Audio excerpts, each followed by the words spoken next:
এবং যারা যোগ্য এবং বঞ্চিত তাদের একটা মানবিক দৃষ্টিভঙ্গি যাতে সব তরফ থেকে বেরোয়, আমি সেই আবেদনও এই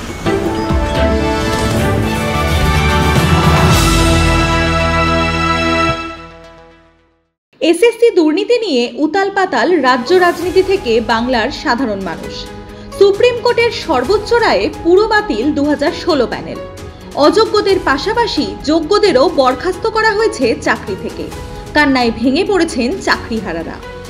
এই রায় বেরোতেই তড়িঘড়ি সাংবাদিক সম্মেলন করেছেন মমতা। যোগ্য চাকরিহারা শিক্ষকদের পাশে দাঁড়ানোর সর্বতোভাবে কথা দিয়েছেন তিনি। আজকে সেই কথার প্রেক্ষিতেই সাংবাদিকদের সামনে মুখ খুললেন রাজ্যের শিক্ষামন্ত্রী ব্রাত্য বসু। মুখ্যমন্ত্রীর কথার পুনরাবৃত্তি করেই তিনি বললেন, মানসিক ও রাজনৈতিক সমস্ত দিক থেকে সরকার আছে শিক্ষকদের পাশে।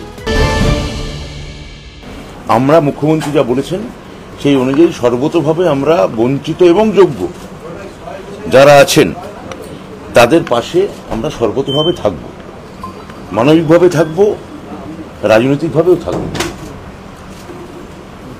এক দুই, এই যে আপনারা যেটা বলছেন টেন্টেড বা আনটেন্টেড, বা এক দলের বেতন ফেরত দেওয়া হবে আরেক দলের বেতন ফেরত দেওয়া হবে না, এই কথাগুলো তো আমার কথা নয়। এগুলো মহামান্য প্রধান বিচারপতির জাজমেন্টে প্রতিটি পাতায় আছে, মানে বেশ কয়েকটা পাতায় আছে, 28 নম্বর অনুচ্ছেদে খুব স্পষ্ট করে আছে। তাহলে যে রায় বলছে যে টেন্টেড এবং আনটেন্টেড, সেটা তো এসএসসির দেওয়া তথ্য পরিসংখ্যান তার ভিত্তিতেই বলা হচ্ছে।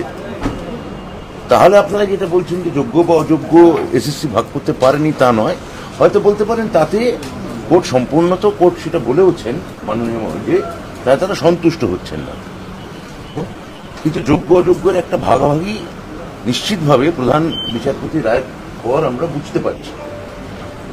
এবং যারা যোগ্য এবং বঞ্চিত তাদের একটা মানবিক দৃষ্টিভঙ্গি যাতে সব তরফ থেকে বেরোয়, আমি সেই আবেদনও এই সূত্রে করব। দেখুন, রিভিউ পিটিশন বা ইত্যাদি এই টেকনিক্যাল বা লিগাল প্রশ্নগুলো, এগুলো তো এসএসসির ব্যাপার। এসএসসি তার আইনি প্রক্রিয়া নিয়ে করবে। যদি আমাদের বিভাগের কাছে কোনো এই বিষয়ে তারা সাহায্য চায়, আমরা সেটা আইনি পরামর্শ তাদের নিশ্চয়ই দেব, তবে সেটা আইনি পরামর্শ নিয়ে দেব। এটা এই তথ্য ঠিক নয়। বিশেষত গতকাল মুখ্যমন্ত্রী যে বার্তা দিয়েছেন, সে বার্তায় পরিষ্কার করে তাদের কি করণীয় বা কি করণীয় নয় সেটা তিনি কালকে তাদের বলে দিয়েছেন। আর আপনারা যেটা বলছেন, আমাদের কাছে এরকম কোনো তথ্য নেই যে তারা যাচ্ছেন না। আমি তো এরকম কথা বলতে পারি না। আমি বলছি যে মুখ্যমন্ত্রী কালকে যেটা বলেছেন এবং মহামান্য বিচারপতি যেটা বলেছেন, সেটার পর যদি কোনো টেকনিক্যাল বা কোনো লিগাল ক্লারিফিকেশন, সেটা তো এসএসসি আজকে জানিয়েছে।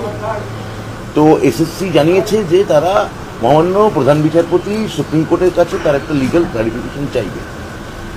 তো তার আগে মুখ্যমন্ত্রী যে মানবিক বার্তা দিয়েছেন, আমি আবার বলছি, তার উপর সমস্ত শিক্ষককে বলবো ভরসা রাখুন।